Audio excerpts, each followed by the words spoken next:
delicious. Good fun.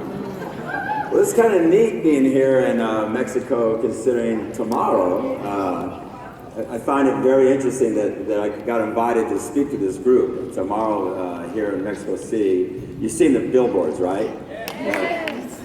Makes my mother nervous, okay?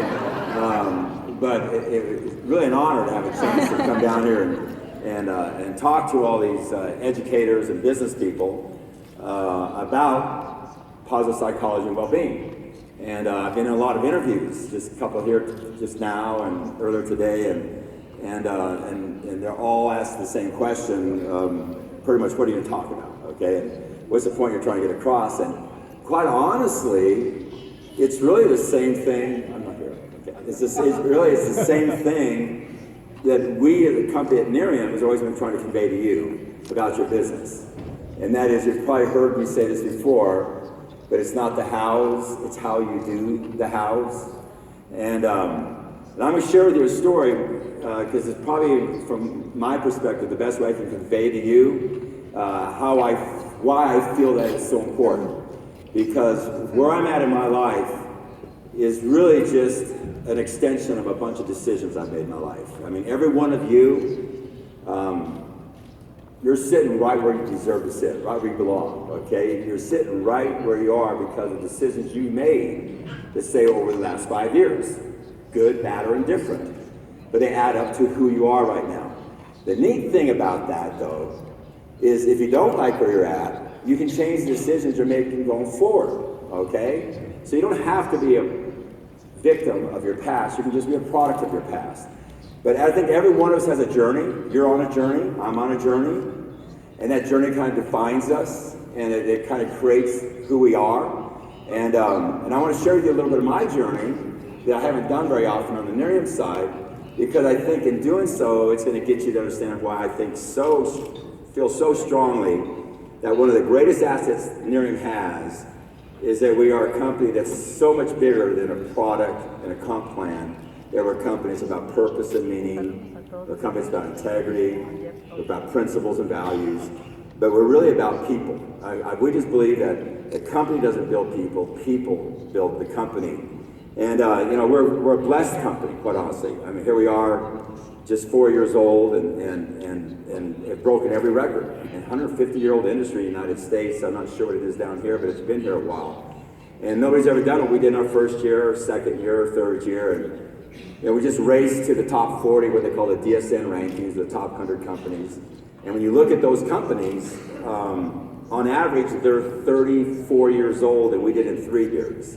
And on average, they're in 39 countries, and we pretty much did that in one country. We only added Mexico and Canada at the very end. So you got to ask yourself, what made this company different? Okay, and I'm going to go through those things. And here in Mexico, for me, it's just exciting to have a chance to come here and share this story. I did it yesterday in Monterrey, and I did it, and I'm doing it here tonight, and then tomorrow to that audience. And for me, I've always had a special connection to the Mexican people. I don't look Mexican, but I grew up Mexican. What I mean by that is I was born and raised in Albuquerque, New Mexico, which is just north of the border of Mexico. And I was born and raised in kind of an area called Martinez Town, which is not really the best area. I kind of grew up poor. Really didn't have a father, had a great mother, but she was working, not around. And I didn't grow up successful. I always said, if you describe my childhood, it was less than, okay?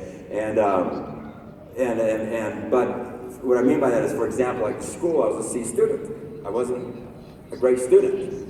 And when I got out of high school, I went to college and I turned my C's into D's, not B's and boy, D's and dog, okay? Into D's. And so I basically failed in college. And I went off and became a beach bum at Daytona Beach, okay? I grew my hair long, I lifted weights, and I just did what young guys with the costume dripping out of their ears do, okay? And that's who I was. But I had something that I think happens to everybody in their life, maybe once, maybe many times, but it's one of the most important things that happens in a person's life, and that is I had my day of disgust. Just that day when I said, no, this is not me. There's something better for me. I don't know what it is. I can do better. I didn't know how, okay? But it was my day of disgust, which turned into my day of decision. And I think we all have that. And my made decision, I was going to go back to school. And I went back and paid my way to college, back in, because I flunked out, okay? So they really didn't want me. And I got in and pretty much went straight A's in upper level business school, graduated at the very top of my business school, went on to graduate school. And you gotta think about that for a second. I didn't get smarter when I was a beach bum. I was still the stupid guy I was in high school in the first year of college, okay? The only thing that shifted was how I perceived myself or how I looked at things. Not the hows, how I did the hows. And I've looked back at my life a lot, and I've always felt that was one of the biggest blessings I ever got. Because from there, I got hired by a Fortune 100, one of the biggest corporations in the United States, called Texas Instruments.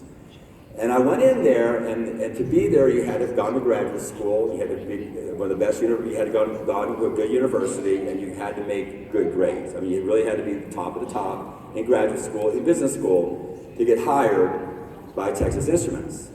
And so you're up against the best. And the difference between me and pretty much all these other graduate students is they had been straight A students their whole life. So they were just focused on the how. That's just who they were.